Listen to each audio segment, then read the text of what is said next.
Thank you. Madam Secretary, would you like to do roll call? Chair Philip Landry, Present? Vice Chair Russell Alexander, Present. Member Megan Marshall, Present. Member Don Grigsby, Present. Member Ruby Bridgeforth, Here. Teresa Riley O'Doherty, Here. Amit Patel. Mr. Chairman, we have a quorum. All right, thank you. I guess, one point of order before we begin. I've been informed by staff that agenda item, they'll clarify this, but agenda item K, Chisholm Estates encumbrance annexation, they would like to present that after the Whaley Plat items, which are B, C, and D. So inserting item K after the Whaley Plat grouping. Yep, okay, Okay. yes, sir. All right, and then city staff informed me that they wanted to do an introduction very quickly. Good evening. Good evening, Commission. Tisha Manning. I've been serving as the interim director for community development, but I am pleased to introduce to you Jeffrey Ball. He is now the community development director, and he started with us on Monday. Welcome. Good evening. Thank you for your service. I know we have a long agenda, so I just wanted to take a minute to introduce myself as a new Community Development Director. So It's nice to meet you. Welcome. Welcome to St. Cloud. All right, so first order of business is approval of the minutes from the Planning Commission meeting held on February 17th, 2026.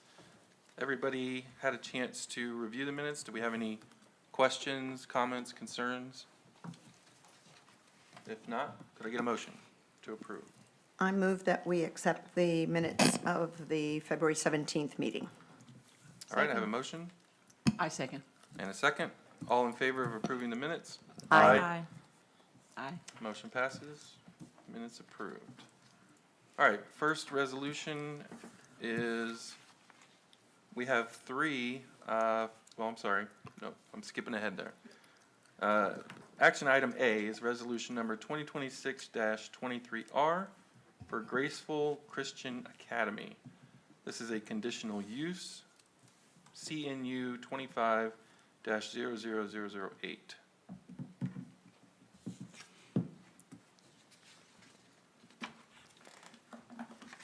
Good evening, ladies and gentlemen of the Commission.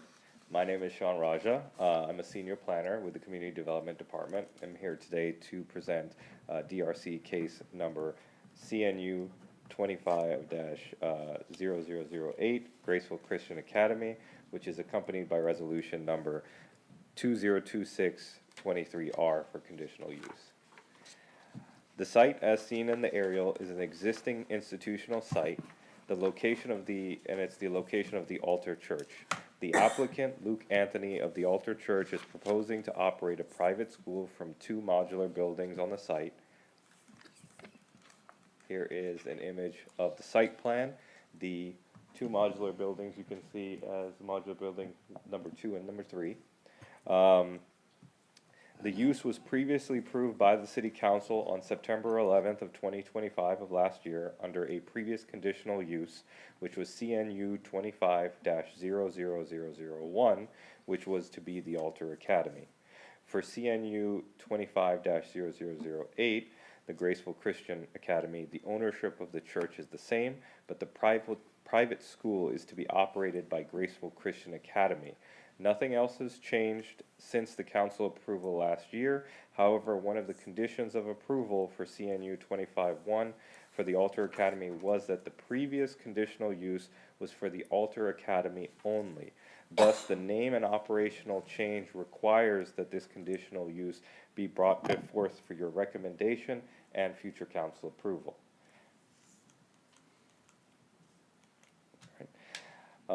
The current future land use is institutional with a zoning designation of R1B residential. Per City of St. Cloud Land Development Code, Chapter 3, Article 5, Section 3.5.1, The use as a private school in the R1B zoning designation requires conditional use approval. The proposed operation times as stated by the applicant are to be on weekdays approximately from 8 a.m. to 3:30 p.m., with each modular structure having a maximum capacity of 20 students and 2 teachers. On the screen is a graphical depiction of the current future land use of institutional. And here we have the graphical depiction of the current zoning designation of R1B. Again, depiction of the existing site and indications of the location of the proposed modular buildings that will operate as a private school under Graceful Christian Academy. Staff has reviewed the submitted application and concept plan on or before February 25th of 2026 and recommends approval of resolution number 2026-23R with the following stated conditions. Condition 1, the approval of the requested conditional use does not constitute the approval of the provided concept plan. Changes to the site will require approval of a site development plan and any additional plan approvals required by the Land Development Code. Condition number 2, no reduction in parking shall be permitted. Conditional number 3, this approval is for a private school, Graceful Christian Academy, subject to Land Development Code 1.3.3.3E, and is valid only while the initial certificate of use remains active. If the certificate of use expires or the school changes ownership, the new operator must apply for a conditional use permit to continue operating. Additionally, there was a 4th condition that was unfortunately omitted on the staff report and this PowerPoint that is a condition that had been recommended by the council with the previous Alter Academy conditional use approval. That condition that staff would like the commission to recommend is that for as long as the use permitted hereunder continues, in the event that stacking or standing of vehicles encroaches into the public right-of-way or otherwise interferes with the flow of vehicular traffic as determined by the city, the resolution may be brought back before the city council for review and consideration of additional conditions to address traffic issues or possible revocation of the rights granted hereunder in perpetuity. Likewise, staff requests the Planning Commission recommends approval with the conditions as stated by staff of resolution 2026-23R. Thank you for your time and consideration. Thank you. Is the applicant present? Would you like to speak? Please state your name and address for the record. Luke Anthony, 1215 Old Hickory Tree Road, St. Cloud, Florida. And me again with this school, but yeah, the same plan, just a different name and run by Graceful Christian Academy instead. Okay. Does anybody have any questions for the applicant? No? And my understanding from reading the report is you haven't had any issues with stacking? None or at all. Yeah, anything? it's been great. We've So- done drive-up pantry, so they come, they log in, register everything, and yeah, it's been great. Okay, excellent. All right, at this time, we will open for public comment. Is there anybody in the audience that would like to make a comment on resolution number 2026-23R?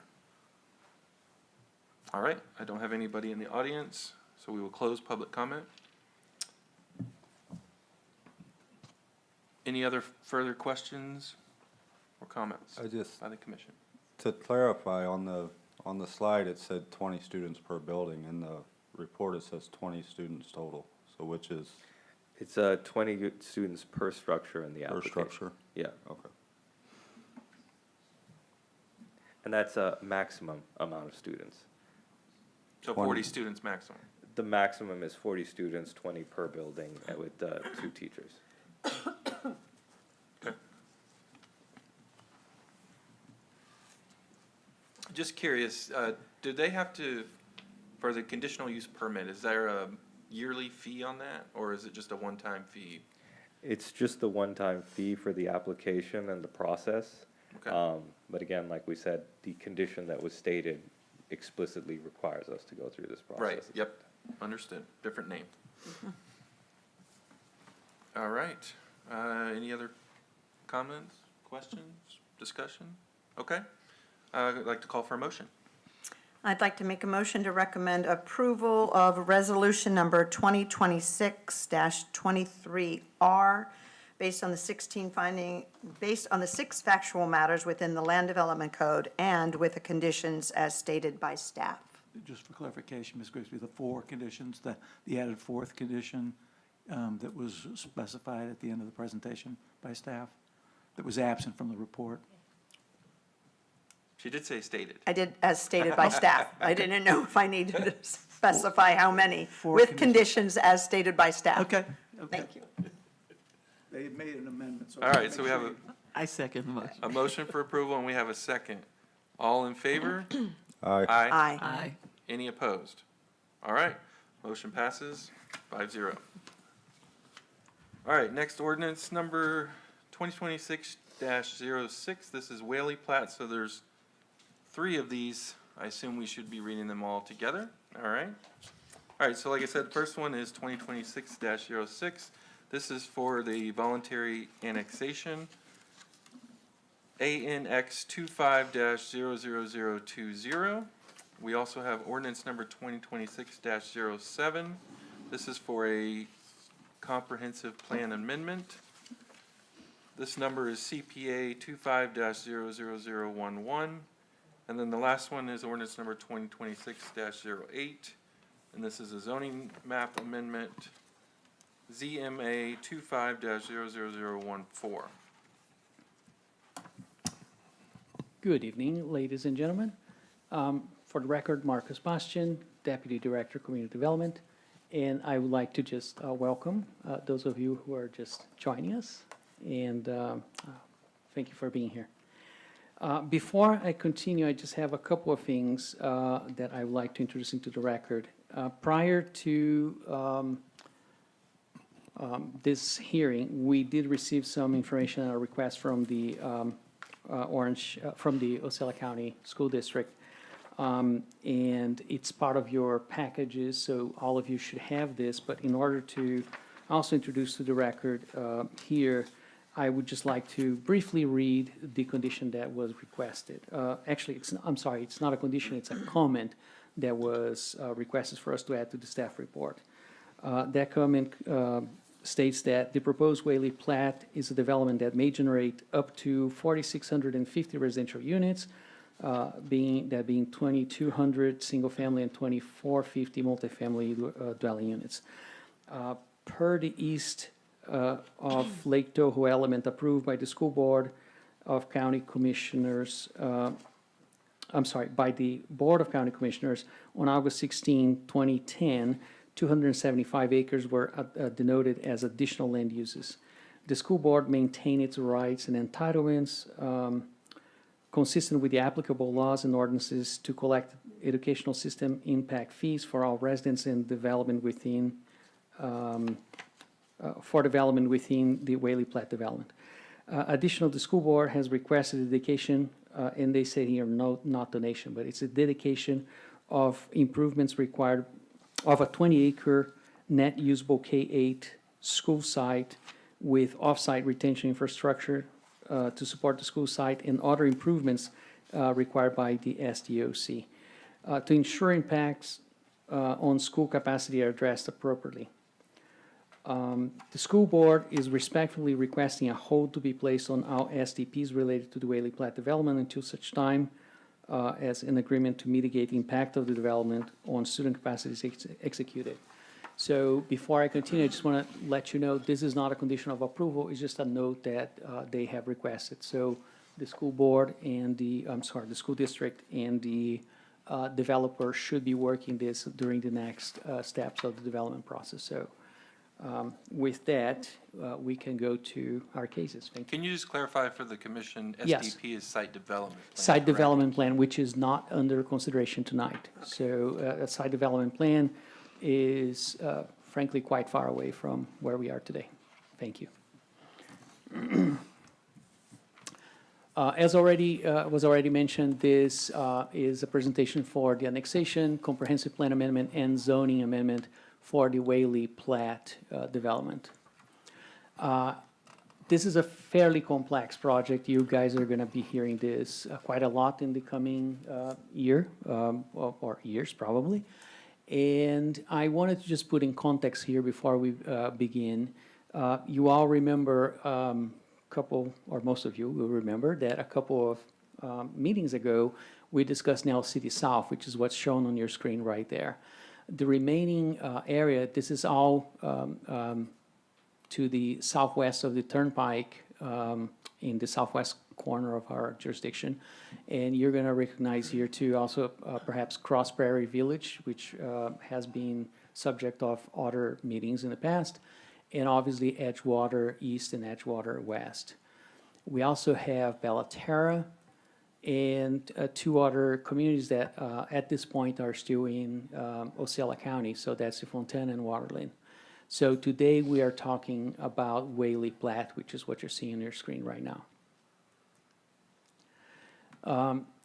And as far as the annexation goes, this is in accordance to the Florida statutes, is contiguous to our jurisdiction, and it's reasonably compact. It's adjacent to the city limits. It's located within the joint planning area boundary, and it has approximately 743.53 acres. The current future land use for this area is mixed use county, and the pending future land use after annexation will be mixed use within the city. The existing zone is MXD, which denotes mixed use for the county, and we have a similar designation in the city that is MIX, or mix. The development is compatible with surrounding area, and there are no adverse impacts on city facilities. What you're seeing here is the existing future land use map, the blue area, and you can, it's a little bit hard to see on the screen, but you have that yellow outline for the subject property. And I apologize, we'll make it thicker for the following presentations. But this area here that you just see in kind of this light pink area now is the proposed future land use, which is the mixed use. The existing zoning for that subject property is currently MXD, and this is the proposed zoning for mix. Now, this property, as part of the annexation process, there is also something else that is not under consideration tonight, but it's going to become a part of a future hearing. I don't think it goes through your board, but it's the development agreement.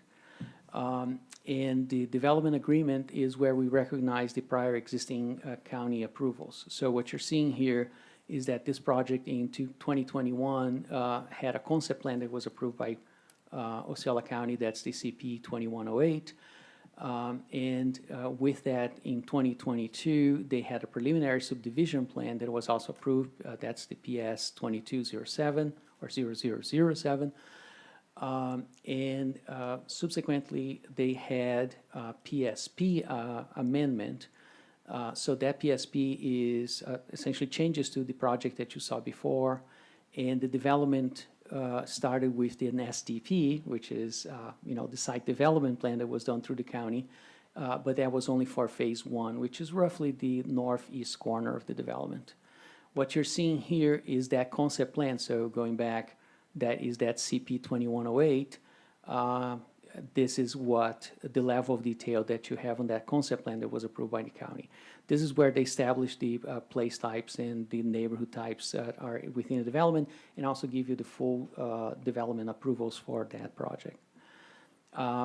Later, they are, this is an example of their phase one SDP, and I just want to, again, highlight that this is only for your information. I just wanted to give you that information so you are aware of what exactly we're talking about, but it's not part of any of today's requests.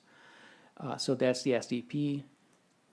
And this is a phasing plan, which is a little bit harder to see, but it just tells us what sequencing of development they're gonna provide us as the next steps. So with that, staff has reviewed these cases on or before March 13th. We recommend approval, and we request action of approval of ordinance 2026-06, 2026-07, 2026-08. And staff is available if you have any questions, and the applicant is also here. Thank you. Thank you. Does anybody have any questions for city staff? Prior concept plans are, like, still, they stay in effect? They just are adjusted as needed on that little list that you had? Yes, so the concept plan is a process, so there's a conceptual master plan, and this is gonna back a little bit geeky, but the way that this is developed is a framework that gives us the assurance of the character development over time, right?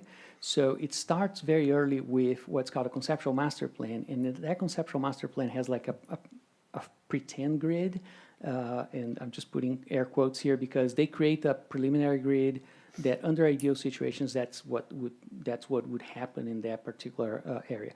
And those are done for very large areas. You can see here this is 750 acres, but when you go to Edgewater, it's like thousands of acres. And this is done normally by the county, although we may at any point do the same framework. It's allowed, our framework allows us to do that, but as a general rule, we get that from the county, from Osceola County. So they do those sector plans or those concept plans. And then after that, they break down that conceptual master plan into smaller concept plans, which are more at the scale of what you're seeing here, 750 acres, right? And at that point then, is when, between these two first phases, is where we know what is going to be developed, how many units, and what is the distribution of neighborhoods. Once that's done, then is when really the work with real conditions begins. So yes, they can go through amendments of the concept plan, each one of these concept plans. They can even be required to go to amendments of the conceptual master plan, which will be going all the way back to the beginning. But as a rule, those plans get amended to conform with real world constraints, like a new wetland that was found that was not, at the high level of planning was not anticipated or so forth. And then they also adjust some of this network, the transportation network, so the framework roads and how should they be aligned. So once they have those two in place, that's when we start seeing things like the PSPs and so forth. As long as the future phases remain consistent, and we can discuss what consistent means or not, right? But as long as they remain consistent with the prior approvals, we don't go back, right? But at any point, if, let's say, they annex more area, they wanna do something that substantially change the character of the original development, then we can go back and say, okay, you're gonna have to make your future SDPs, right, or your site subdivision plans to be, they will have to go retroactively change the concept plan to make sure that they are aligned. So they can make a change, but also the city could make a change too, if there was something. We can have staff-initiated changes, but that's an entitlement. Once you receive those, that's an entitlement. So we wouldn't go back and remove entitlements from them. But we can have minor adjustments, and we do that all the time, especially for things that are minor adjustments to environmental lines or to transportation. Okay, and the reason I'm asking that is because if these concept plans were already approved or in place, then we're really just bringing this into the city's realm. That is correct. So we're bringing those entitlements from the county. So a big part of what I mentioned with the development agreement is that there's a lot of conversation between us, the developers, and we have a document that is prepared that says we are hereby accepting the following. And so everything, we try to do as much as possible of the prior entitlements that they have with the county. We try to make it as seamless as possible. So we try not to revoke any of those prior approvals. However, it is within the city council's authority to say, no, we do not accept certain things, right? So that's part of the development agreement that is not here today. So that's a different process, going to come as a different application. And I want to say, I'm going to look at Tisha here, because I don't believe that the actual development agreement comes to you. It goes straight into the city council. Is that correct? Yeah, that's correct.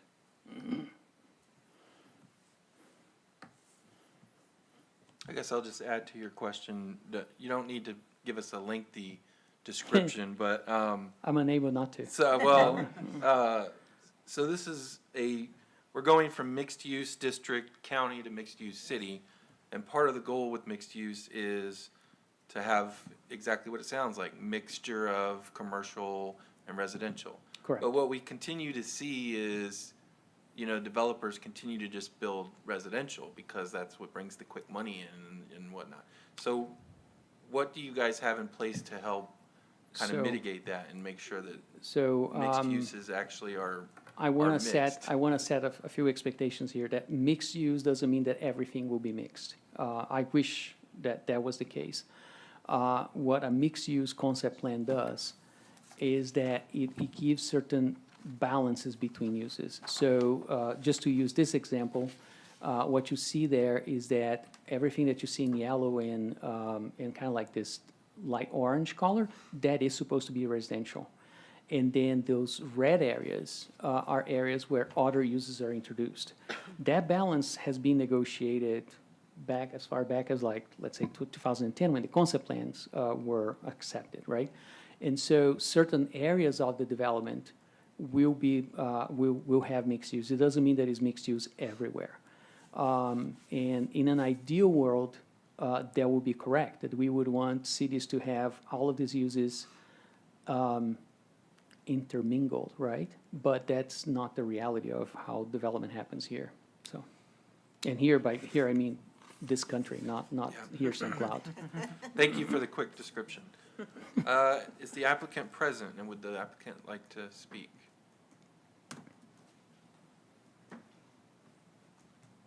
I'll just be very brief. Logan Opsahl, 215 North Yola Drive. Appreciate the overview and summary. No notes, so thank you. Yeah, this project's been going on a long time, years and years, and as noted, we got quite a bit of runway with the staff before we deal with development agreements, site plan approvals, things like that. But appreciate the exchange and the back and forth, and it's accurate. It's like for like, really. We're taking from the county to the city, and there's certain things that we have to work out with the city, and we look forward to doing that. So, some additional comments that came through recently. This has been pretty exhaustively reviewed by the county, by the school board, and we'll continue to work with them to sort out those comments. But any other specific questions, I'm happy to answer. Thank you. Do we have any questions for the applicant? Just a clarification. I Yes, bring ma'am. these things up because it's the basic of Yeah, please do. basics, and sometimes just people like me who sit out in the outside world, I just happen to be hopefully asking questions that they would, because why are we doing it? Are we approving something? Well, this has been approved before. So that's my reason for asking. Yep, I appreciate that. And I should have mentioned as well, you probably got this in your briefing and staff report or other notes, but this property is also within your joint planning agreement between the county and the city. And so although we have, quite a bit of approvals through the county, we're at the point really in the joint planning agreement where it's appropriate to come into the city and avail ourselves to those policies and procedures. All right, thank you. Thank you. At this time, we will open for public comment. I don't have any submitted comment forms. Is there anybody in the audience that would like to speak on either of these three ordinances? Okay, we will close public comment. Any other discussion? The commission. It's the same thing from the county, just coming into the city. All right, I'd like to call for a motion. Let's start with let's start with ordinance number 2026-06, the voluntary annexation. I'd like to make a motion to recommend approval of ordinance number 2026-6, based on the 16 findings within the Land Development Code. All right, I have a motion. Do I have a second? Second. All right, motion and a second to recommend approval. All in favor of recommending approval? Aye. Aye. Aye. Aye. Any opposed? All right, motion passes 5-0. Next one is ordinance number 2026-07, and this was the comprehensive plan amendment, CPA 25-00011. Do I have a motion? Keeping things moving, I'd like to make a motion to recommend approval of ordinance number 2026-7 based on the 16 findings within the Land Development Code. Ms. Second. Grigsby, Oh. I think they want you to include in there the motion to transmit the DOC on that for this For the case. school board? No, we're not, I don't, Not asking for that? oh, It's in the- we are, it's in the but report, I yes, yes, believe. you're correct, yes, we're adding the transmittal as well, Okay, thank you. Additionally, with the submission of the school board No, no, information? No, no, No, it's- sorry, you'll have to give me more guidance. It's in the report, it's a recommendation to transmit to DOC for their review because of the, I believe, the size of the, Yes, the issue, the land use. and Okay. if you need more information, I'll be happy to clarify what that means, so. I'm not sure that I need to ask for more clarification, but how to manage it in my motion, I'm going to amend with the recommendation of the report, Yes, to transmit the report thank you, from the DOC to DOC. thank you. Second. All right, I have a motion and I have a second. All in favor, say aye. Aye. Aye. Any opposed? All right, motion passes 5-0. Next one is ordinance number 2026-08. This was the zoning map amendment, ZMA 25-00014. Do I have a motion for that one?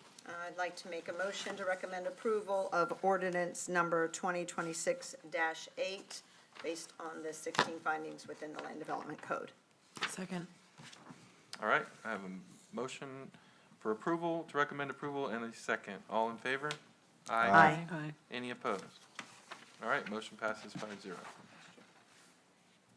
All right, next we have, we're skipping, I believe, Yes, it's, You're correct, Mr. Chairman. This is to where the staff item had number asked for- K. Item K, yes, sir.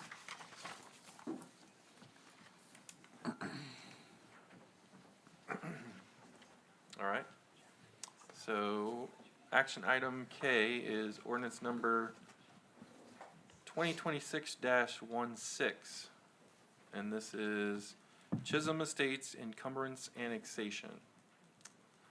Number ANX 25-00025. And the applicant is requesting consideration of an encumbrance annexation of plus or minus 44.33 acres of land known as Chisholm Estates encumbrance annexation pursuant to Florida Statute 171-044. 171.044, I'm sorry. Thank you. Once again, Marcus Bastian, Deputy Director. And this is an encumbrance annexation for approximately 44 acres of land, just adjacent to our existing city limits on the west side of Narcoossee. The background is that this, just as our prior annexation case, it's according to Florida statutes, section 171.044, it's contiguous to our, it's has contiguous borders and it's regionally compact.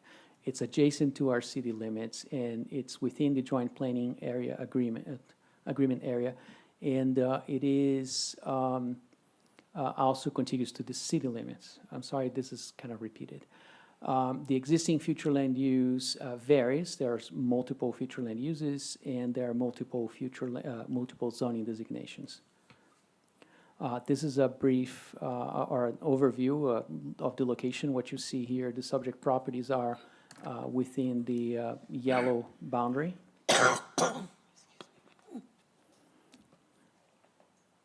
An aerial view of the area.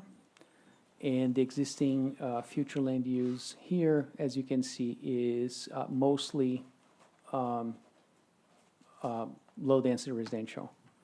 And I'm going to apologize here because in our report says there are multiple. I don't see any other unless visually I'm missing something, but I don't see the other than LDR.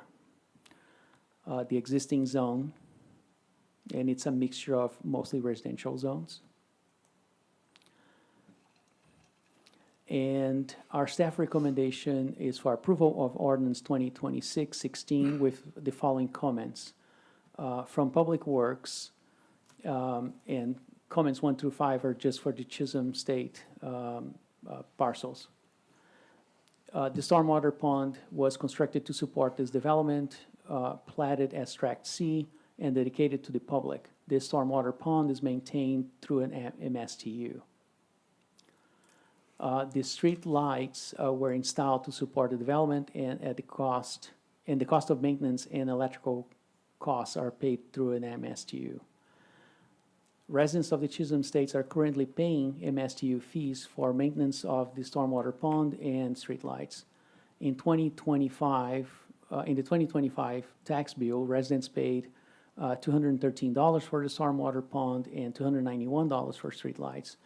With the annexation, the cost and responsibility of maintenance of these facilities is transferred to the HOA. Once annexed, the transfer of the cost and responsibility of maintenance, I'm sorry, it's kind of hard for me to read there, but the maintenance street water pond of the stormwater pond and street lights from the MSTU to the Chisholm Estates HOA would occur on October 1st, which is the beginning of the next fiscal year. Residents of the Chisholm Estates are currently paying MSTU fees for solid waste services. In the 2025 tax bill, residents paid $396 for solid waste services, and the city will begin providing those services on October 1st. And the HOA will also be responsible for infrastructure, including but not limited to stormwater ponds, streetlights, irrigation, entrance features, open space, tracks, and et cetera. On or before the February 26th of 2026, staff has evaluated these cases and recommends approval of ordinance 2026-16 with the following comments. From Public Work, general comments for all parcels. With annexation, the city will begin transfer of maintenance of the right-of-way from Osceola County to the city of St. Cloud as described in the JPA. The following rights-of-way shall be transferred. Chisholm Estates Drive, Twisted Branch Lane, Saddle Court, Chisholm Road, and portions of Albany Avenue. The staff recommends approval of ordinance 2026-16 with the following comments. Osceola County Community Development.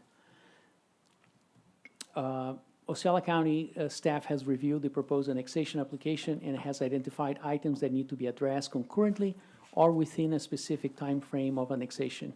The following information is provided as background for your review and incorporation to staff report and associated ordinances.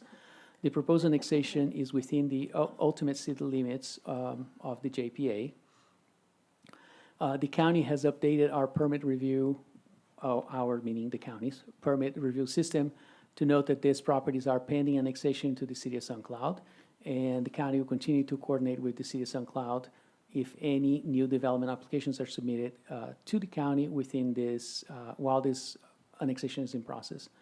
The county records indicated that there are no outstanding building code violations within those properties, and as outlined in the March 2014 JPA, the annexation ordinance shall include the full width of any adjacent right-of-ways. Osceola County also had the following items to be addressed. As far as roadways go, per JPA, the transfer maintenance of our next roadways will occur within 18 months. And this request creates a series of enclaves that are outlined there. And then, according to our interlocal agreement, this and other enclaves will be annexed in a timely manner. And the fire assessment for annexed parcels will be reflected on the tax bill for the properties annexed. And as an advisory note, the county also states that they will not continue to maintain the pond located within Chisholm Estates through the MSTU assessment. As we already mentioned, that gets transferred to the HOA responsibility. So our recommended action for you today is that per section 133B2 of the Land Development Code, the Planning Commission shall review annexation, land use, and zoning petitions and submit its recommendation to the City Council based on the 16 required findings identified in section 133C2A of the Land Development Code, and our recommendation is approval. All right, thank you. Do we have any questions for city staff? Yes. That's a lot, right? What- Tons. What Take all is that an, in. what is an MSTU? Oh, it's a municipal service taxing unit, which is essentially when certain improvements are made to things like ponds or streetlights or any kind of other infrastructure, you can create an assessing instrument that then charges the residents for those improvements over time. So that means that that payment is made ahead of time. Like it's I'm sorry, the word is actually escaping me here, but it's like, Is it in advance? I'm sorry? The payments are made in advance? Thank you, in advance. That was the payments are made in advance by the county or the city, and then they are charged over time to the residents. So, so that is, essentially, you can tax any type of development for any type of improvement, as long as that, tax is reverted back to the developer, right? So let me ask, when the HOA takes over, Mm-hmm. does it just start at zero? Or is there any debt that the HOA takes on, or is there any? No, that's an ongoing cost. So that means that what happens here is that the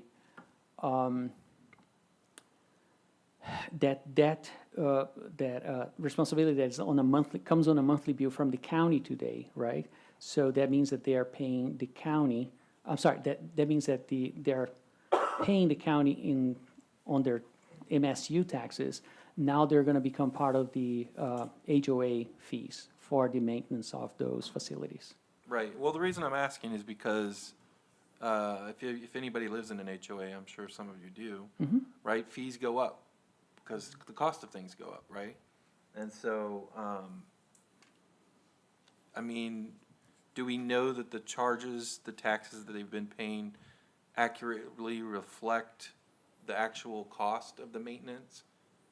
Because, if the HOA takes it over, they So- have to take over the cost, and they have to figure out how much do they charge Yes. each of the residents. And within as a the- general rule, actually, if anything, they might go down because there are certain benefits from being part of the HOA that they might Yeah. do this in a more That's the, nimble way, that's the, right? right, So for instance, for especially for maintenance. the residents. So for instance, for maintenance of the pond, for instance, they might already have a pond,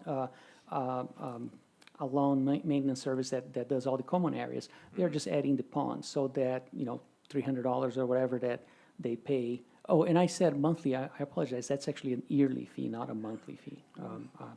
So that yearly fee that they pay would then get reverted to the HOA, and the HOA would just take those costs on. And if it's not fiscally balanced, then that means that the HOA would just have to assess that properly. Yeah, okay. So all of the properties that we're talking about are already in an HOA, they just have not been organized the way that it's being proposed? So I don't know why it was at the time created as an MSTU, so there's a good chance that it was just because it was a choice of the developer to do an MSTU at the time, so I have no Or maybe background on the that. HOA was established after. Yeah, and it could have been too, that the HOA came after the fact. There's a Just kind of million wondering reasons why why that they all of a sudden MSTU would Grigsby, have been can you- created, yeah. Ms. Grigsby, can you put your mic, if everybody Nope, can just sorry, have- I have moved the it so I could see my microphones up screen. so That's that- good. but Gotta give it on the record always, thank you.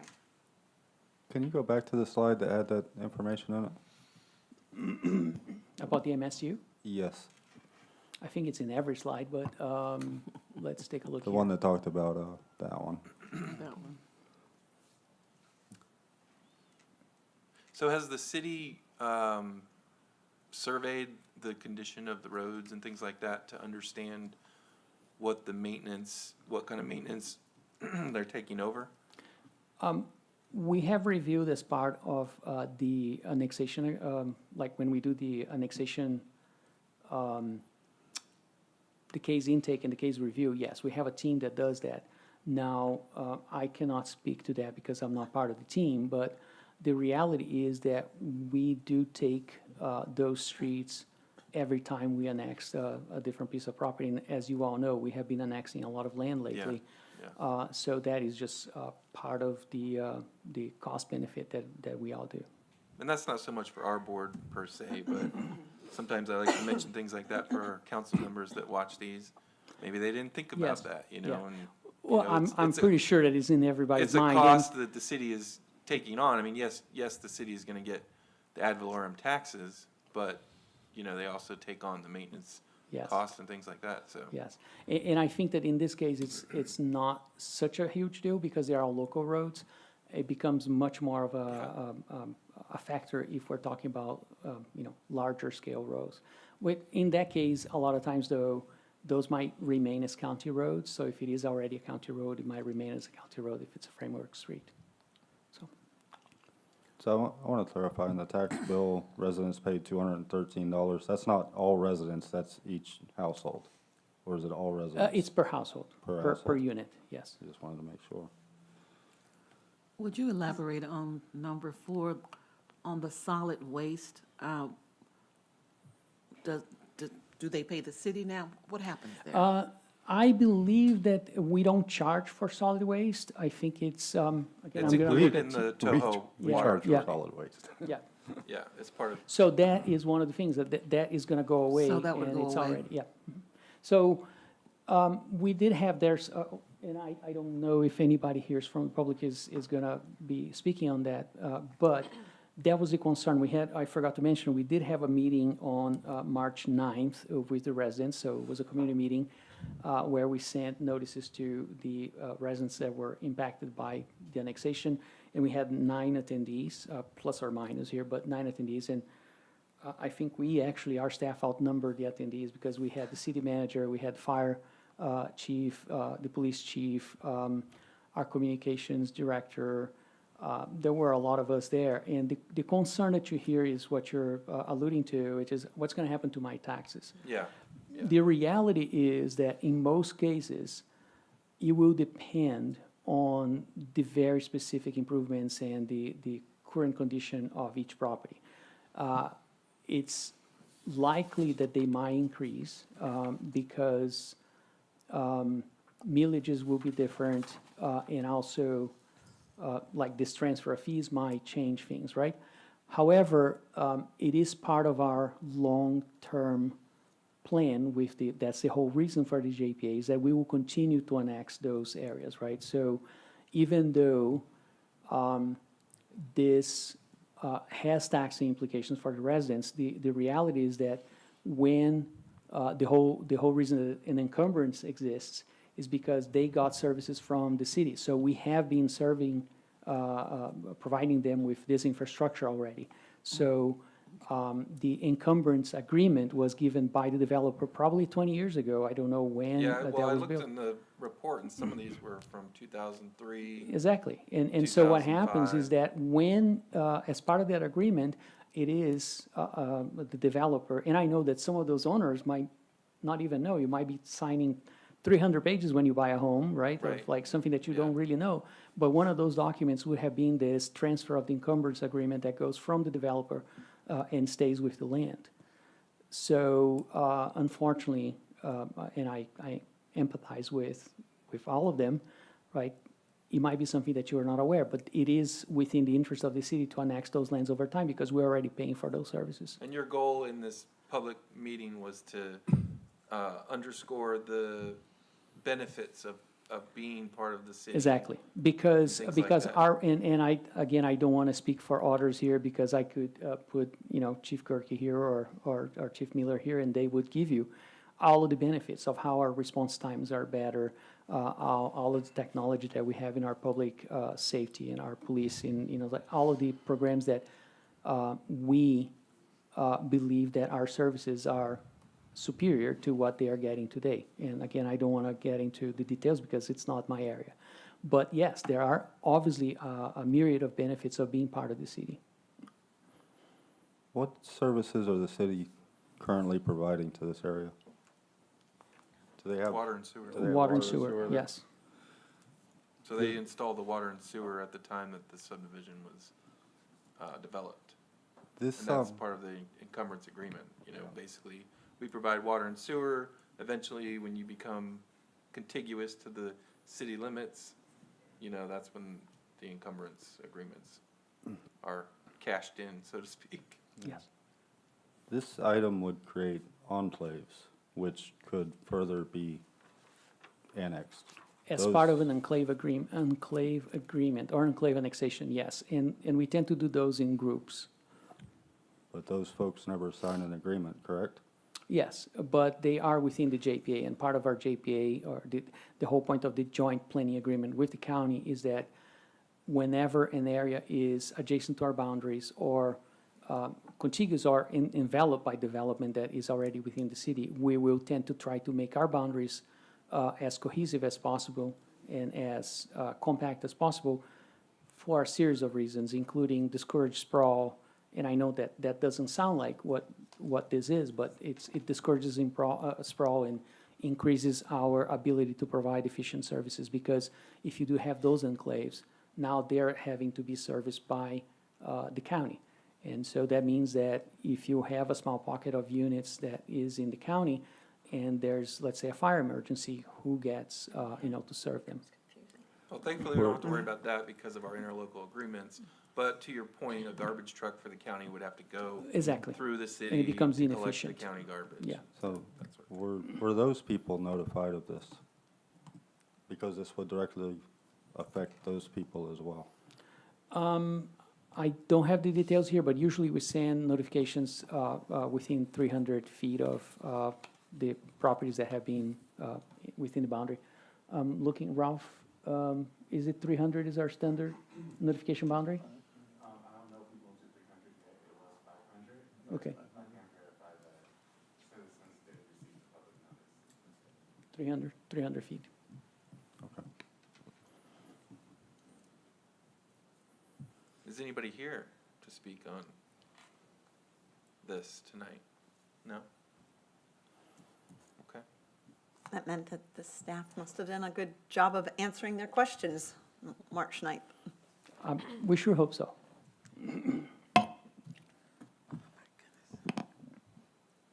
Okay, so officially, I'm going to open public comment, but I don't think anybody's here to speak on it. So then, if not, I will close public comment at this time. I don't think these things are easy, right? These encumbrance annexations, but we're going to continue to see more of them. I don't like the fact that it creates enclaves that people didn't sign up for to be annexed that would then be annexed. Yeah. I think that I had asked this question before, but I don't know that we got a clear answer because it's not really your jurisdiction, but I wasn't sure if the value of the homes were reassessed at the time that that it changes over to where you're, paying the city millage rates, or if it just basically continues on whatever assessment you've already had. I mean, because normally those, I think it's 3% per year now that they can go up. I might be wrong maximum. here, but I believe that the assessment itself does not change until the property is sold. Okay. But the millage will change, right? Yeah. It would change between So you'd be jurisdictions. paying on whatever value was recorded in the property appraisers. Yeah, and they, as you said, they have the annual increases that are established by the property appraiser. Yeah. Okay. Any other questions? All right. I'd like to call for a motion. This one might be a tricky one. Okay, I would like to make a motion to recommend resolution ordinance number 2026-16, Chisholm Estates encumbrance based on the 16 findings of the Land Development Code. Recommend approval, not that? Oh, I recommend approval, I'm sorry. All right, Thank you. we have a motion from Mrs. Bridgeforth to recommend approval. Do I have a second? Second. All right, I have a motion and a second. All in favor, say aye. Aye. Any opposed? No. All right, motion passes 4-1. Thank you very much. Thank you. All right, should we go back to where we To E? left off? Yes, sir. At E, okay. E, F, and G, I believe, is where we are. Yep, we are at E. All right, so E is ordinance number 2026-10. And there are actually 3 here, I believe, that we will read in together, correct? Yes, please. So this is Narcoossee and Starline. The first one is a annexation, and the number is ANX 26-00001. Second one is ordinance number 2026-11, which is a comprehensive plan amendment, excuse me, number CPA 26-00001. And then the third is ordinance number 2026-12. And this is a zoning map amendment, number ZMA 26-00001.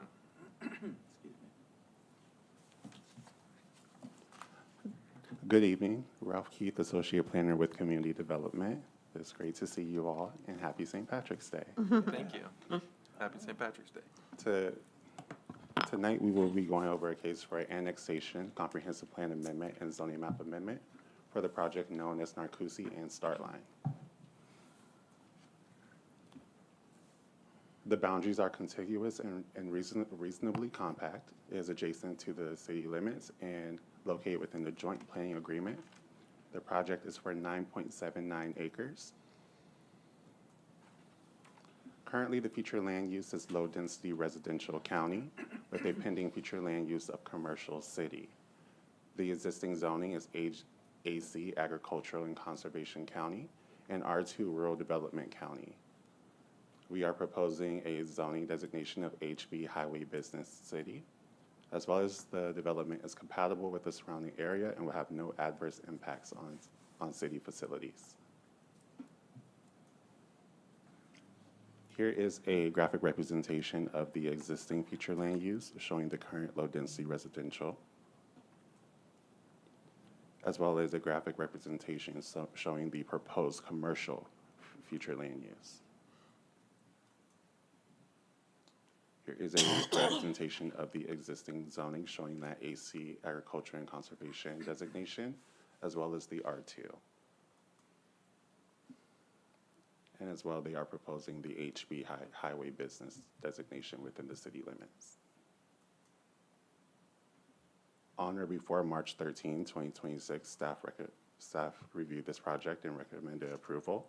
Likewise, it is recommended that the Planning Commission recommend approval of ordinance number 2026-10, 2026-11, and 2026-12.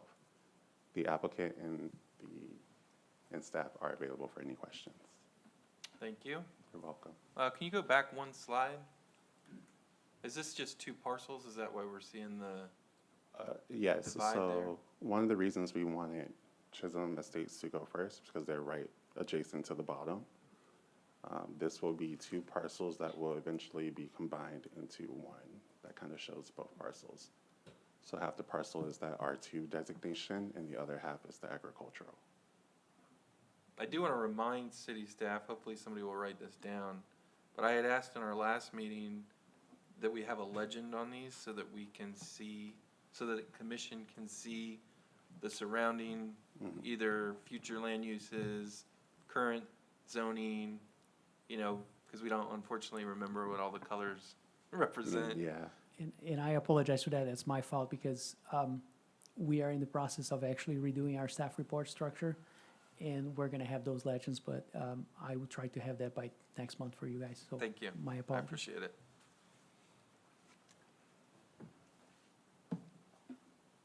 All right, does anybody have any questions? Yeah. I'm surprised this stayed rural for so long, considering the location along Narcousie Road here. Is there any plan of what they're putting in there, or they're just prepping it? As of right now, they are prepping for commercial. I am not aware of what type of shops, but it will be to benefit the community because it is very rural. We have gotten some feedback from people within the area who are very excited to see it come in.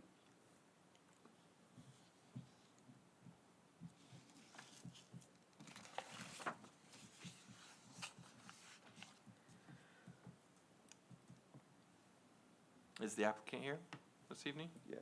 Would you like to speak? Good evening. Good evening, Commissioners, staff.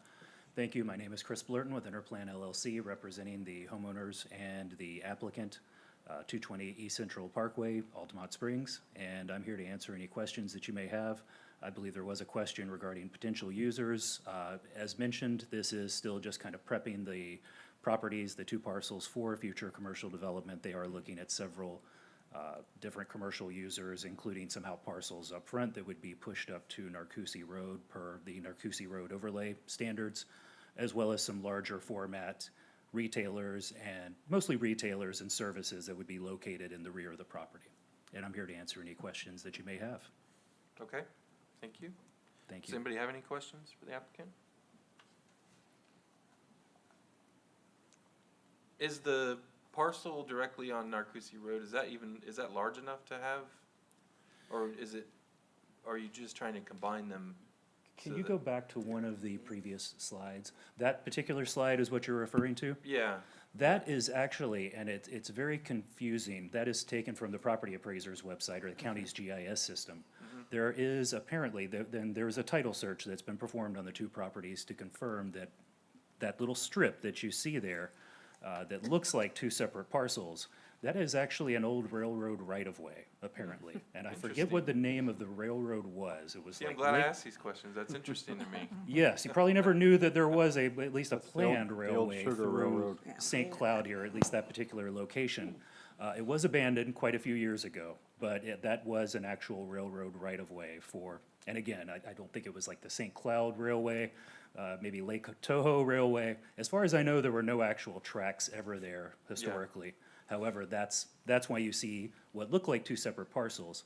But if you go back to the previous slide, I believe, you'll see those are the actual two separate parcels. There's a larger one on the north that's approximately, I want to say around 7, 8 acres, and the smaller one to the south that's approximately 2 acres. Okay, thank you for the clarification. You're welcome.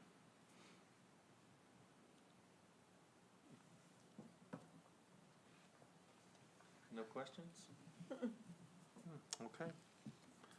Well, do we have anybody in the audience that would like to speak on this? We will open public comment. No? Okay, at this time we will close the public comment session. Any other discussion on this? Questions, concerns? If not, I'd like to call for a motion.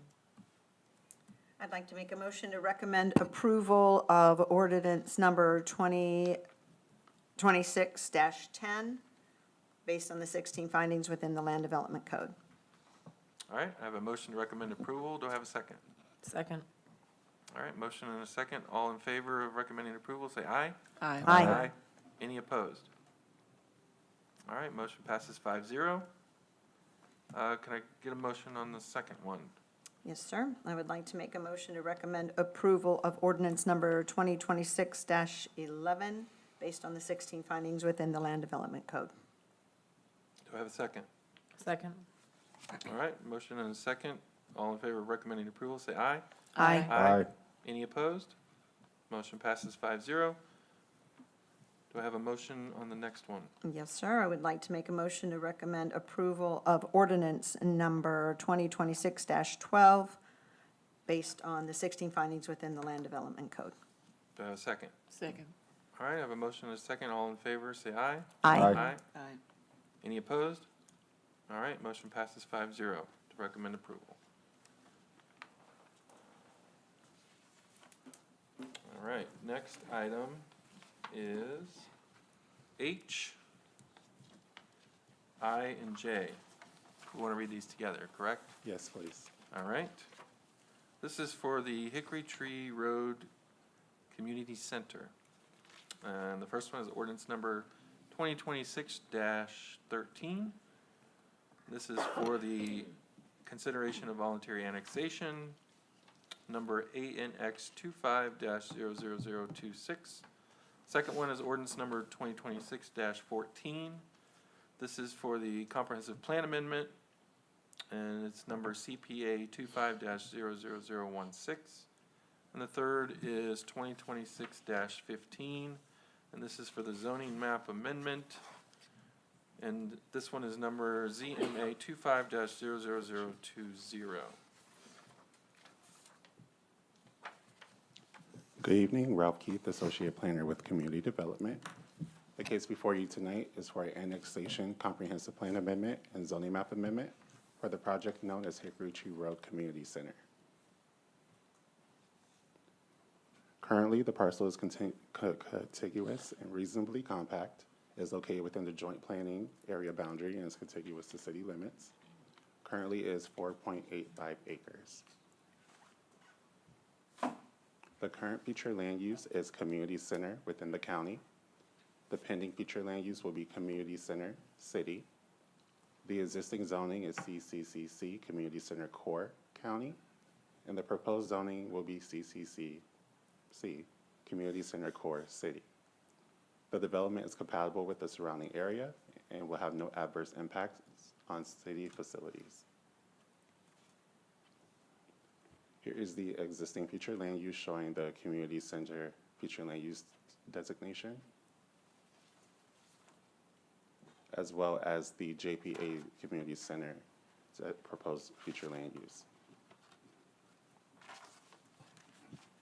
Here's the existing community center core zoning designation within the county, as well as the proposed community center core zoning designation within the city. On or before March 13th, staff reviewed this project and recommended approval. Likewise, it's recommended that the Planning Commission also recommend approval of ordinance number 2026-13, 2026-14, and 2026-15. Staff and the agent are available for questions. Thank you. Can you go back one slide to the image? I just want to make sure I understand. Yeah, where's the elementary school? This is South of it? south, This is- the Am I in the right elementary school is spot? north of this. So do you know where Nolte and Hickory Tree Road is? I go down it every day. This is So right that's next why to I'm it. saying it's right next to the corner of If you were to Nolte take Road. Nolte and take a right on Well, I go Hickory down Tree. Hickory Tree every day and I'm going, I will go past the elementary school before I got to this property. Well, the elementary school would be further down on Old Hickory Tree Road. This is right behind Sorry, the seven. further up, further north. This behind the 7-Eleven. Yeah, north. Oh, okay. So it would be, Oh. further north. Then I need to turn it around then because I'm, I would also like to point out that Is on the that- corner right there is the 7-Eleven, if that might help you pinpoint. wait, where? There's the 7-Eleven on the corner of Nolte and Hickory Tree. And then Chapman's Is Berries just above the next to outline. that. 7-Eleven, Chapman's Berries. No, because I'm at Old Hickory Tree, that's why. Over here is the Well, school. the school is actually over here because if you remember, Hickory Tree used to have It's on, those- but it's on Old Hickory Tree, It elementary is, school. but where Nolte is used to be where Old Hickory Tree Yeah, because it turned goes and all the way went around. west. Well, it still, it goes So it down doesn't the go next straight way. across. Across Nolte it does, and then it turns. I was What just I on mean- it What I today. mean is, the Hickory Tree that the school is on is actually further west on this plan. It's over here. So we are on regular Hickory Tree with the 7-Eleven. Yeah. Got it.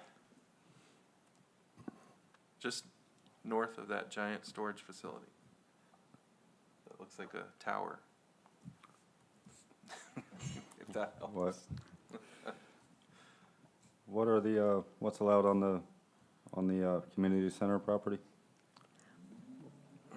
It's commercial, isn't it? Yeah, it's commercial, I can't remember. So- I can't remember the specifics. And of course, management, please correct me if I'm wrong, but it is my current understanding that it is a mix of both commercial as well as residential. Oh, I guess I had thought that the community centers were supposed to be the centers of activity, not the housing, but go ahead, John. Good evening, Good evening. John Adams, RJ Whitten and Associates, 8 Broadway, Kissimmee, Florida, 3474441, excuse me. We're the agent for the applicant. Your community centers are part of the urban infill that you guys recently adopted with your update to your comprehensive plan amendment to the different centers and neighborhood centers, employment centers, community centers. Community center focuses mostly around retail and commercial, but also does allow for residential in the medium to high residential. As far as the commercial uses, going straight from the county code, which is my understanding that you guys adopted, there is a minimum requirement of 4,000 feet per acre of commercial that's required. Inside the core, and then in the perimeter, it's 1,000. So this being in the core, 4.85 acres, you're looking at just over, or just below 20,000 required commercial that needs to be built. But once that commercial does get started, then you have a 0.5 FAR, which is just over 105,000 square feet that would be required commercial at the site. Now, the residential that's allowed is 18 to 40 dwelling units an acre. At 4.85 acres, it's not marketable for that to happen. So I can tell you that our client is a commercial developer. We've done several site plans on this site for all commercial, 2-story minimum requirement and meeting that minimum 105,000 square feet of commercial retail. Well, they need it Thank out you. there. Probably not a storage facility, since there's already one there. Ah, Not a storage facility. Those are hard to come by, though. And I'm just curious, would you be able to do something like where you had commercial on the first floor and residential above? Yes, Something you like would, this. you would be allowed to do mixed use in this, but again, if you do, residential is not required, but if you do any residential at all, you've got a requirement to meet 18 dwelling units to an acre. So out here, you probably have a single floor of commercial. So which FAR would you go by then? You'd have to go by so if I wanted to do residential, I have to set aside 4,000 feet of raw land for commercial. So the county put that in because all their infill centers were starting to get developed with all residential and not the commercial. So they were seeing the commercial land getting taken up. So they put that provision in that in their cores, you have to set aside either the raw land or go ahead and plan for the commercial right now. So if we were to do residential, we'd have to set aside, again, 4,000 feet of raw land per acre or plan the commercial. And once you start planning the commercial, you've got to meet that minimum FAR requirement of 0.5. Yeah. Or, half an acre per acre of developable land. Okay. Anybody have any questions? Just to state the obvious, so what we're hearing is this is a commercial spot. Yes. With interconnectivity that's required, so it would connect down to the south into that storage facility. Have to connect to the west as well, where there's more community center that would eventually go out to Old Hickory Tree Road. So you would be able to cut through over to it and get up to the elementary school.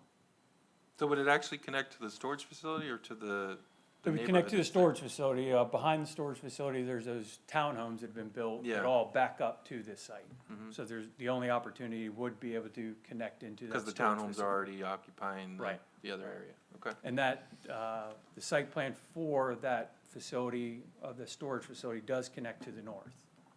And then actually that gas station up there that doesn't come close to meeting any of the urban infill standards, has a cross-access easement as well.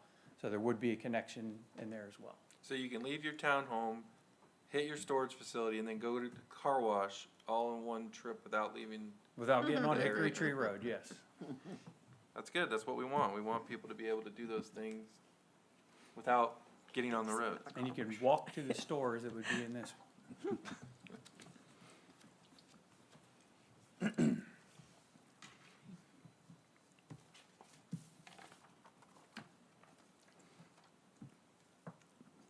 just to clarify, we're not approving any development tonight. We're just requesting Yes. exactly what we have in the county right now.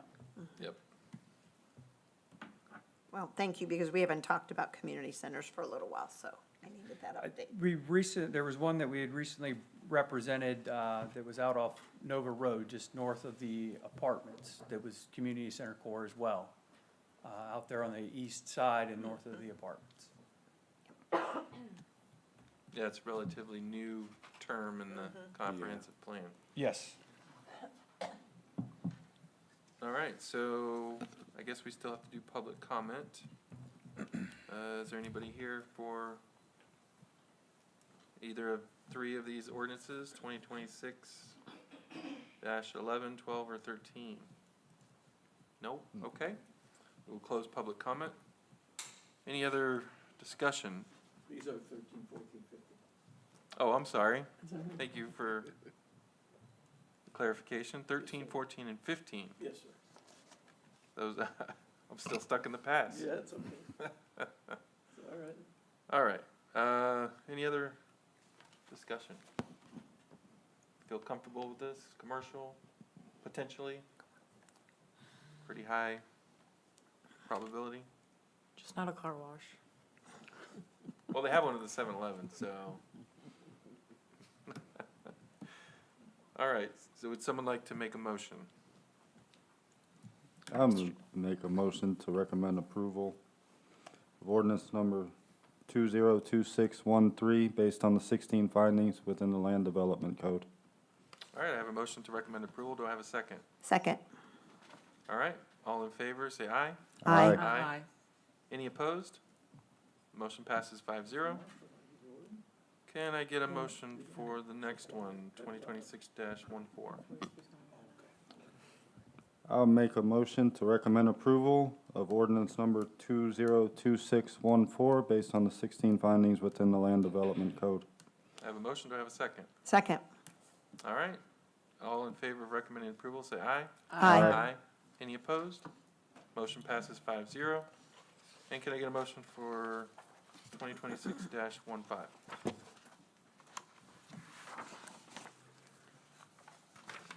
Don't all jump at the opportunity yet. I'll make a motion to recommend approval for ordinance 2026-15 based on the 16 findings within the Land Development Code. All I'll right. We have a second. motion. Do we have a second? Yes. All right, we have a second. All in favor of recommending approval, say aye.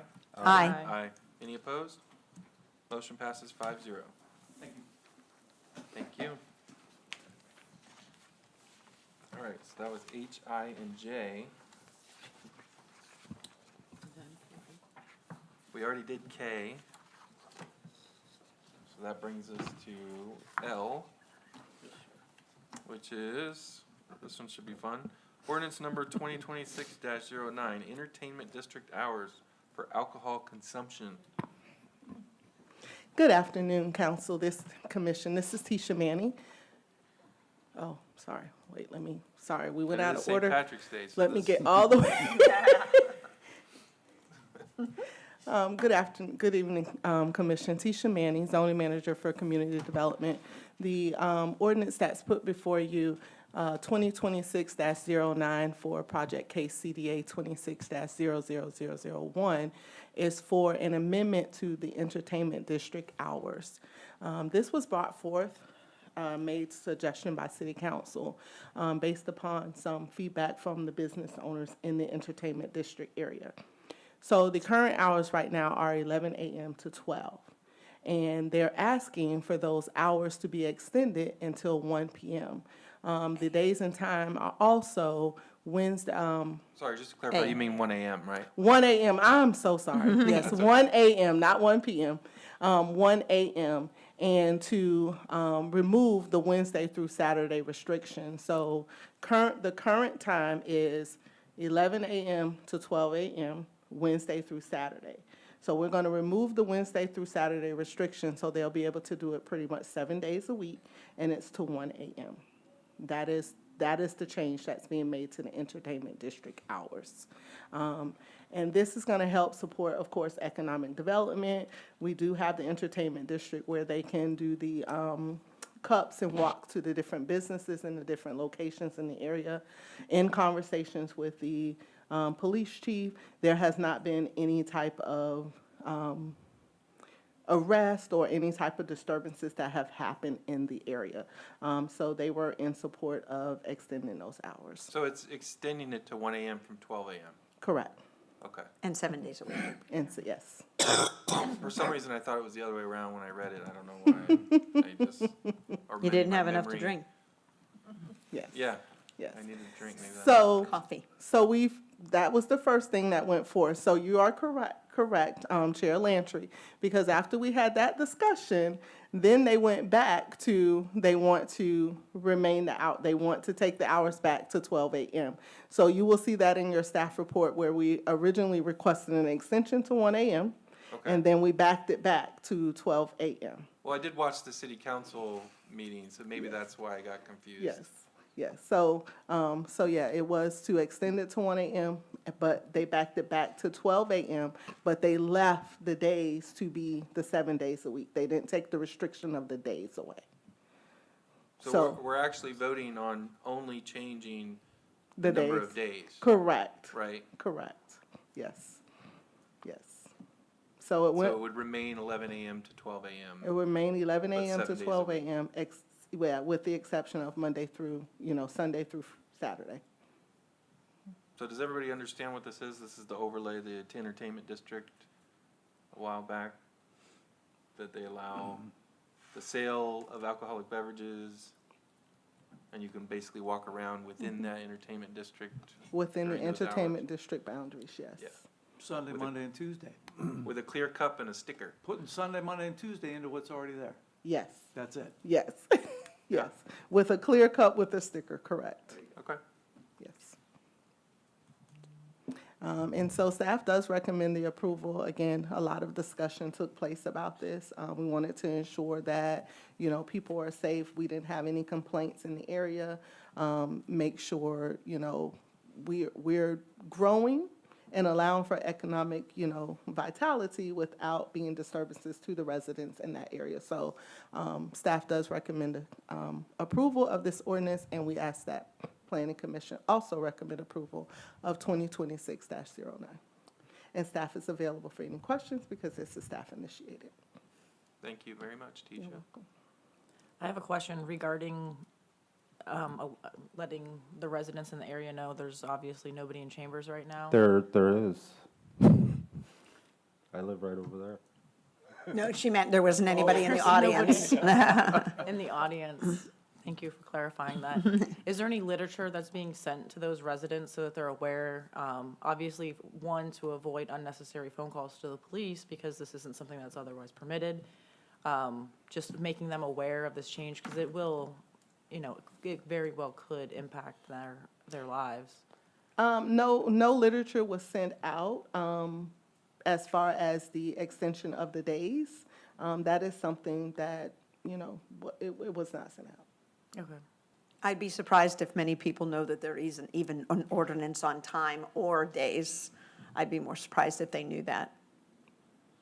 But Is that something you want to recommend to the council? That they- I think it's a good idea to let the residents know. There's some new people here, there's some older people that are, like you said, they're not aware of it. So the more you know, it's, because you can see it if you're walking around, you can see the placards on the sidewalks. But other than that, there's really not much, information provided. So I I did see one peeling up, though. I think it needs to be replaced. Correct. They are peeling up. So as we move forward with the entertainment district, we're also having a workshop on entertainment district as well. That's coming up on April 16th at the next city council workshop. Is when it's tentatively scheduled for. So we are discussing other ways to make it visible that you are within the boundaries of the entertainment district. Yes, those stickers that are on the ground have been peeling up, so they are looking at some other options to, maybe put something on the wall of the building so you understand that you're within the boundaries and that this building is participating. So there is a lot of conversation happening about the entertainment district and ways to, number one, make it more visible, but also more recognizable for people that want to participate to kind of drive some of that business to the downtown area. Yeah, I agree that it is an idea to let people know that, because that is what will enhance the downtown. I just think we have to be really careful about what we send out to educate people, because it is, as citizens, it's our responsibility to go and know the ordinances, not to have to open up everybody's door and make sure they know them all. So I think it's a good idea if we made a recommendation just to beef up the idea of the entertainment district. It happens to be that these are some of the guidelines within it, so. Maybe Yeah, the to city announce could- the changes. It's because, yeah, it's our job to know what it is, but if we're changing it and we didn't notify anybody, you know, we let other people know when there's a surrounding project within 300 feet, so it would make sense to me, Within 300. Yeah. you know?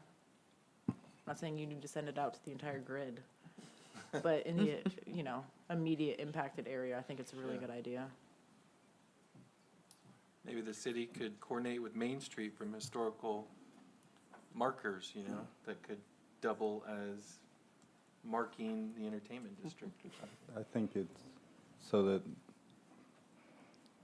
this item wasn't sent to notify any of the residents in the area that could have been impacted by it. So this item, because it is an amendment to our land development code, does not require, and it's city initiated, does not require us to send out any mailers. It does require advertisement. So it was advertised for this meeting as well as city council, and it's a legal ad of the changes that will be made. So an advertisement is required, but the mailers, the buffering that you're used to that goes out on projects for like annexation, CPAs, EMAs, that's not necessary. So those were not sent out. What are the boundaries? For the entertainment district, Yes. Massachusetts. to, I believe, Massachusetts. Oh, I thought So it if we was go east-west, I think And then I think it goes, does it go to 192 or 12th Street? it goes to 192 back to 9th Street. Yeah. That sounds accurate. Thank you. Well, officially, is there anybody in the public? No? Okay. Well, we'll close public comment at this time.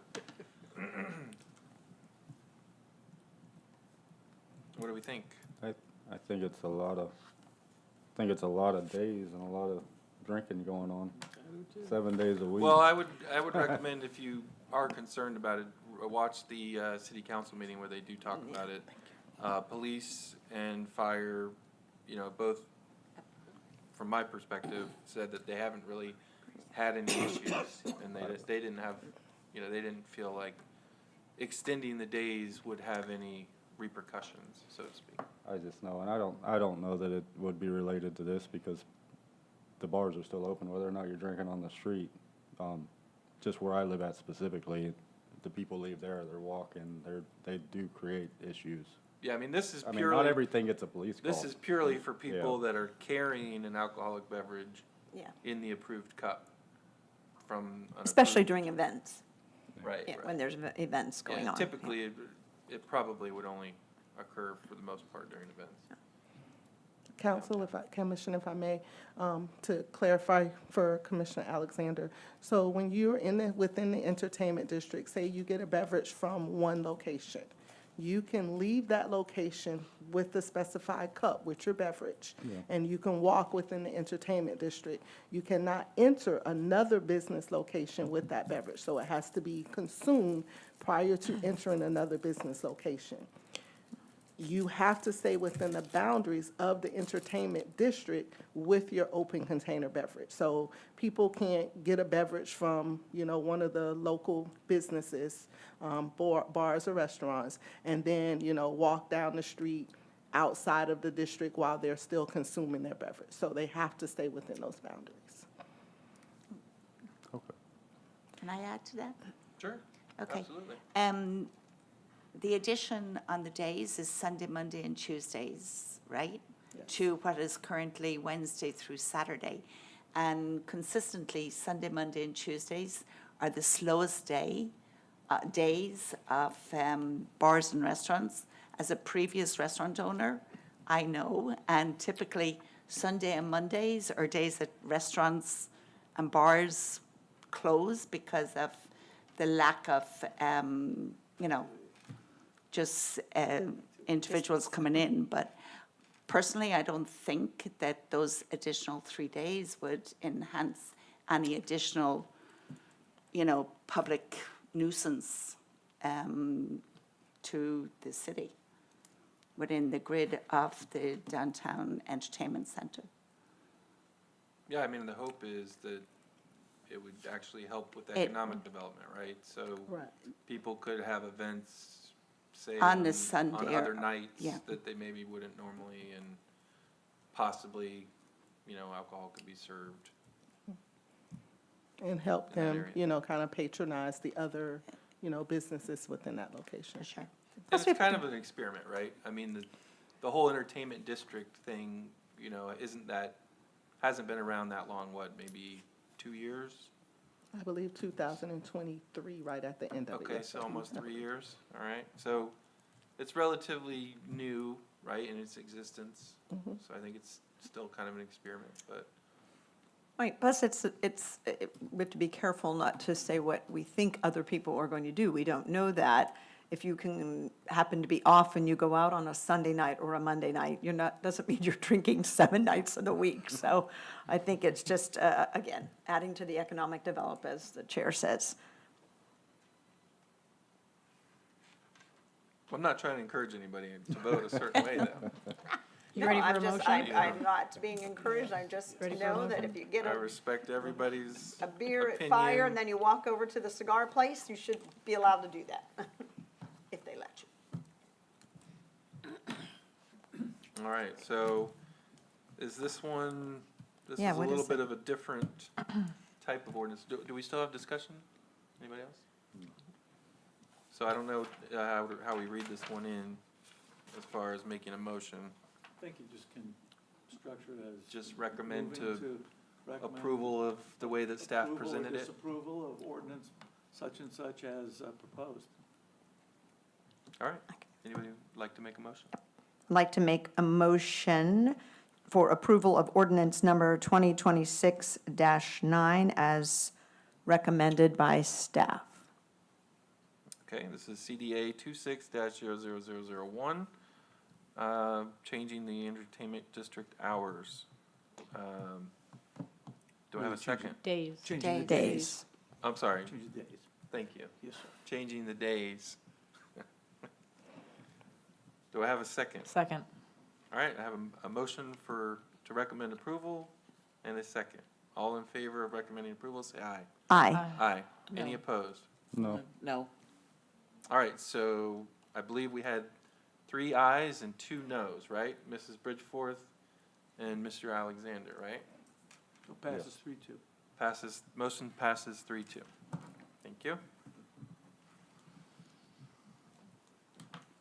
All right, last order of business here is ordinance number 2026-17. And this is for accessory dwelling units, Land Development Code Amendment. And this is number CDA 26-00002. This ordinance is to amend Chapter 3, Article 4, Agricultural Zoning Districts, and Article 5, Residential Zoning Districts, and Article 14, Use Regulations, Section 3.14.30, Accessory Dwelling Units, ADU of the Land Development Code, providing for severability, conflicts, codifications, publication, and an effective date. Yes, thank you so much. Tisha Manning, zoning manager for community development. So yes, we are bringing this ordinance back forth. We originally approved accessory dwelling units in 2023. And with that approval, accessory dwelling units were impacted because they had to provide 2 additional parking spaces as well as pay impact fees for any accessory dwelling units they wanted to build, because they could be attached, they could be detached. So if you were converting your garage into an accessory dwelling unit, you were subject to providing 2 additional parking spaces as well as paying impact fees on that. So we're bringing this ordinance back forth to remove those requirements, to take away the requirement for the 2 additional parking spaces, and to take away the requirement for the impact fees at the single-family rate. We also allowed for you to build a detached accessory dwelling unit with a garage. We're also removing that ability, well, not removing it, restructuring. If you build a detached accessory dwelling unit with a garage, the garage will count towards your square footage. Right now, any garages does not count towards square footage. And the reason why is because if your maximum that you can build is 50% of your home, and your home is 1,000 square feet, you can build a 500 square foot accessory dwelling unit with a garage. Well, the garage doesn't apply. So what we were having, or what we've experienced, is that someone comes in, builds the minimum living area, and then build a garage. So you now essentially have two single-family homes on one lot, and that is not the purpose of the accessory dwelling unit ordinance. So we made those changes in the accessory dwelling unit, and we also, you see it here, it prohibits garages for detached accessory dwelling units if you're not counting that garage space towards your livable space, for the sake of not allowing developers or people to develop two single-family homes on a lot and to use it for what its intended purpose is, as an accessory dwelling unit. The numerical listings that you stated when you read the ordinance structure is because when we did a reorganization of our land development code, we broke out residential into the many different zoning districts, so we have to now amend each one of those sections. So the ordinance is fairly long because it is amending each one of the sections of the land development code. The language is the same every single time we enter it. It's just very long because of how we reorganize our land development code. And then we're also making sure that we remove the parking requirements from our off-street parking. And those are the changes. So staff does recommend approval of the ordinance for 202617 for accessory dwelling units. We do ask that Planning Commission also recommend approval of this ordinance, and I'm available if you have any further questions. I would just like some clarification. I thought I had read that you were limited to 1,000 square feet if your lot size was less than 1 acre. Correct. And then if it's more than 1 acre, up to 60% of the square footage of the primary residence. Correct, that is Okay. correct. Now, you removed the requirement for parking, but what if somebody wanted to have parking? They're still allowed to construct the parking. Okay. It's just no longer a requirement that you construct the good. two. Yes. Good, good. I'm glad that came up because that was something we discussed, I don't know, a year ago, whenever we looked at this previously. Okay. Questions? No? Yes. What is the justification? Where are these cars going to be parked if there's no parking requirement for this additional unit? So right now, Yeah, the I need help city- with that one. So right now, the city, for any single-family development, we require 4.5 parking spaces. If these accessory dwelling units are in the grid, and we'll just use that. The grids typically have a little bit larger lot sizes than what you find in subdivisions, so they are able to accommodate the parking. It may be grass parking, but they're still able to accommodate the parking. And the grid is also, whenever we do any type of reviews for improvements of homes in the grid, we look at it at 2.5 parking spaces, how it was built. A lot of times, the parking lots in those, the parking or the yard space in those areas are a lot larger. But going forward, any residential developments that we have developed is at 4.5 parking spaces. Okay. Answers my And I doubt question. you're gonna see any any neighborhoods with HOAs allowing this. I mean, I think it's a good thing because, I mean, we all know the cost of renting in this area is extremely high. And so the goal, correct me if I'm wrong, but the goal is for the city to offer more options for people to have affordable housing. So this is an option where if you have a family member or somebody that, you know, doesn't have enough money to get their own apartment, you can build a small unit But there was some other restrictions, right? Like you can't use it for, you can't like rent it out, right? And Correct, there's some other. You can't have a short-term rental, and so there was some other restrictions on it. Within the ordinance, that would prevent people from, you know, buying a home and then building an accessory dwelling unit and renting them both. The property owner has to be in the primary structure. They have to live, So it's and it only has to be homesteaded homesteaded in the property. primary structure.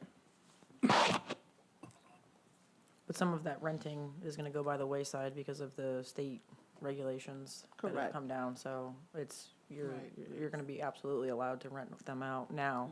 My only, so the only reason I brought that up, my only fear with that too, is with some of these newer developments and maybe even some spots on the grid, is the parking requirements, if you restrict it or you don't require it. I'm glad to hear that it's 4.5, but in some of them, it may need to be on a case-by-case basis, because you don't wanna put cars in the road or in the right-of-way, because if you're so inundated with cars in a certain area, then there's obviously fire and police issues, you know, getting a fire truck through.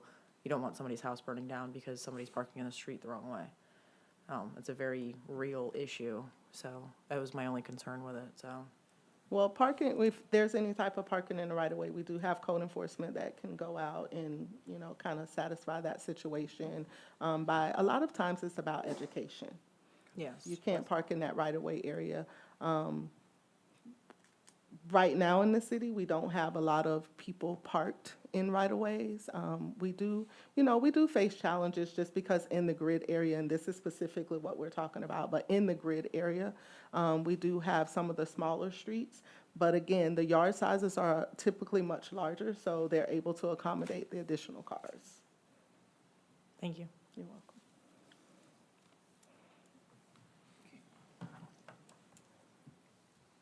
Any other discussion?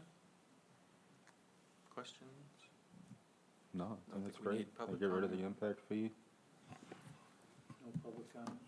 So no impact, well, the impact fee wouldn't be the same as a single-family home, but there would be some impact fee, no, or no impact fee whatsoever? No impact fee. Right now, Okay. the impact fee is the same as a single-family home. So someone that comes in today and wants to pull a permit to build an accessory dwelling unit would be subject to paying roughly about $25,000 Wow. and creating 2 additional improved parking spaces. So this would amend that, so they don't have to pay the high impact fee, and they're not required to create the space for the 2.5 Correct. cars. Yes. Okay. I get my kid out of the house. Yep, that's another benefit, yeah. All right, well, any other discussion? Would somebody like to call, or would somebody like to make a motion? I'd like to make a motion to approve ordinance number 2026-17, the accessory dwelling unit impact fee adjustments as proposed by staff. All right, I'll so I have a motion. Do I have a second? I'll second it. All right, I have a motion and a second to recommend approval of this ordinance 2026-17. All in favor of recommending approval, say aye. Aye. Aye. Any opposed? Motion passes 5-0. And that is all on our agenda for this evening. Our next planning commission meeting is April 21st, 2026 at 6 p.m. Can I have a motion to adjourn? So moved. Do I have a second? Second. All in favor of adjournment, say aye. Aye. Aye. Any opposed? Meeting adjourned.